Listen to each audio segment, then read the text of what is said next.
2, 1. Welcome to Affirmations Aloud. I'm Bernadette Maple. I'd like you to make your way to your safe space where you can make yourself comfortable and relaxed. Here we slow down, breathe deeply, and allow ancient wisdom to meet us in the present moment. Settle into stillness now and receive these words with an open heart and closed eyes. Please be kind enough to share and subscribe for obvious reasons, but mostly so that this content is able to reach and be enjoyed by others. That would mean the world to me. Let us become still, settle our breath, and gently turn our attention inward as these ancient words meet us where we are. Psalm 14, the fool hath said in his heart, there is no God. They are corrupt, they have done abominable works. There is none that doeth good. The Lord looked down from heaven upon the children of men to see if there were any that did understand and seek God. They are all gone aside, they are altogether become filthy. There is none that doeth good, no, not one. Have all the workers of iniquity no knowledge, who eat up my people as they eat bread, and call not upon the Lord? There were they in great fear, for God is in the generation of the righteous.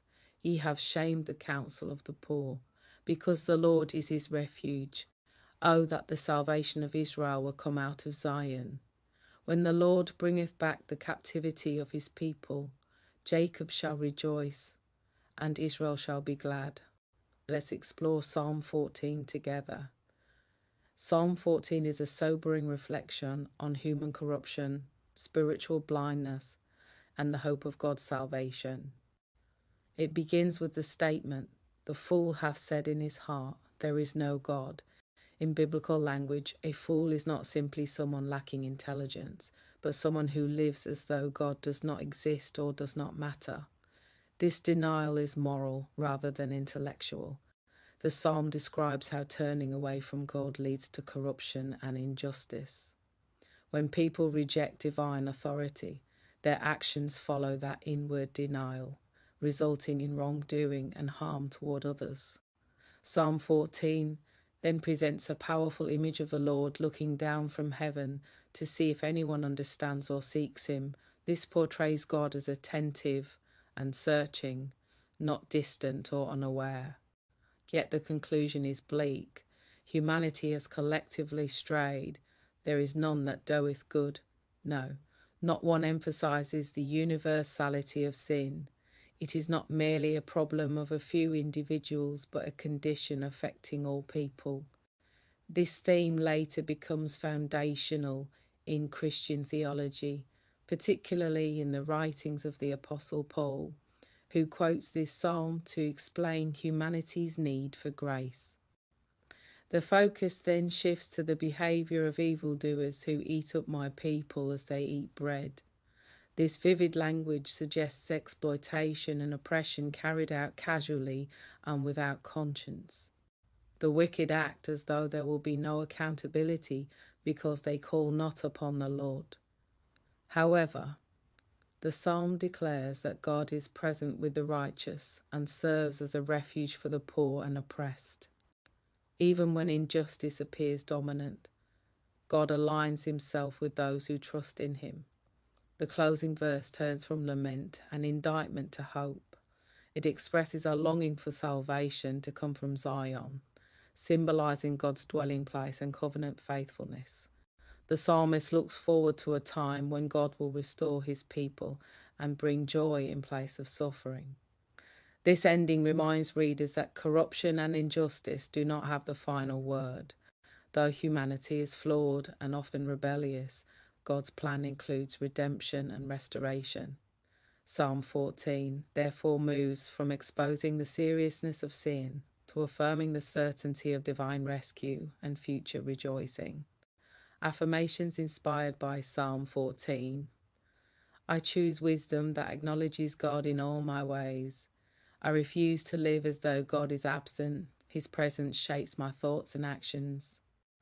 I seek understanding that begins with reverence for the Lord. My heart is open to divine truth and guided by heavenly insight. I turn away from corruption and walk in integrity. I choose righteousness even when others disregard it. God sees the condition of every heart, including mine, and I welcome his refining work. I am willing to be searched, corrected, and transformed by truth. Though humanity may stray, I choose the path that seeks God sincerely. I reject spiritual indifference and embrace wholehearted devotion. God looks upon me with awareness and care. I desire to be counted among those who understand and seek the Lord. When society drifts from truth, I remain anchored in faith. I do not follow the crowd into wrongdoing. I follow God into righteousness. I acknowledge that without God I would lose my way, so I cling to his guidance. I choose humility over pride and obedience over rebellion. Even in a world marked by injustice, I will act justly. I refuse to participate in harm or oppression. God is present among the righteous, and I dwell in his company. I stand firm knowing that divine justice is real and active. The Lord is my refuge when I feel surrounded by wrongdoing. I am sheltered in the protection of God's faithfulness. When others exploit or harm, I choose compassion and integrity. I will not consume others for personal gain. I will uplift and support them. My life reflects accountability before God. I live aware that my actions matter eternally. Even when evil appears bold, I trust that fear will overtake injustice in its time. God defends the vulnerable, and I align myself with his heart. I honour the poor and seek to protect the oppressed. The counsel of the humble is not shameful but wise. I respect those who trust in the Lord as their refuge. When I feel small or overlooked, I remember that God stands with me. I find safety not in power or status, but in divine protection. God's presence among the righteous gives me courage. I will not be intimidated by those who disregard faith. I trust that truth outlasts corruption. Even when many turn aside, I remain steadfast. My hope does not depend on the moral state of others, but on the character of God. I seek God daily, knowing he delights in those who pursue him. I am strengthened by the knowledge that heaven is attentive to earth. God sees injustice and will respond in his time. I choose to be faithful in small things, knowing God values integrity. My heart longs for salvation and restoration. I hold on to hope that deliverance will arise. When I witness brokenness, I pray for renewal. I believe that joy will replace sorrow in God's appointed time. The Lord restores what has been taken captive. I trust in divine redemption for my life and my community. I rejoice in advance for the salvation that is coming. Even when the world feels unstable, God remains sovereign. I will not declare despair over humanity. I will declare hope in God. My confidence rests in the one who sees all and judges justly. I am not defined by the corruption around me. I am defined by the righteousness of God. When I am tempted to doubt, I reaffirm that God is real and active. Faith anchors my heart in uncertain times. I cultivate a heart that understands and seeks divine wisdom. God's perspective is higher than human confusion. I live responsibly, knowing that heaven observes my choices. I am accountable yet deeply loved. The Lord's watchful care reassures me. I turn from any path that distances me from God. Each day is an opportunity to seek him afresh. I am strengthened by belonging to a generation that trusts in God. God's presence among his people gives me peace. I choose fellowship with the faithful. When fear rises in the hearts of the unjust, I remain steady in righteousness. I trust that wrongdoing cannot endure forever. God's justice may seem delayed, but it is never denied. I stand in hope for national and personal restoration. My prayers for salvation are heard. I look toward Zion, toward divine intervention and renewal. God's deliverance brings rejoicing. I hold fast to the promise that captivity will end. The Lord transforms mourning into gladness. I refuse to let cynicism harden my heart. Instead of saying there is no hope, I declare that God reigns. I nurture reverence within my thoughts. My inner life aligns with truth. I seek to live consistently, inwardly and outwardly devoted to God.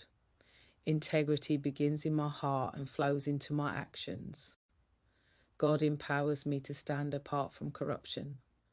I am not alone in choosing righteousness. The Lord is near to those who trust him. I align myself with divine justice and mercy. I believe that goodness still exists because God sustains it. Even if many fall away, I will remain faithful. I cultivate wisdom that honours God's authority. The refuge of the Lord is stronger than any earthly security. I place my confidence in his protection. When I feel surrounded by moral confusion, I return to truth. God's truth steadies my spirit. I rejoice in the promise of restoration. My hope is rooted in eternal salvation, not temporary circumstances. I trust that God will bring joy to his people again. Deliverance is part of my story. I expect redemption because God is faithful. I remain watchful, prayerful, and hopeful. The presence of God among the righteous gives me boldness. I will not shrink back from faith. I speak life where others speak denial. My heart acknowledges God openly and confidently. I embrace the blessing of seeking him wholeheartedly. I trust that those who seek the Lord will find him. The Lord is attentive to my pursuit of him. I rest in the certainty that salvation belongs to God. Let these words rest within you now, settling gently. As you remain in stillness for as long as you need, bask in the quiet trust that you have created until you are ready to say Amen, and open your beautiful eyes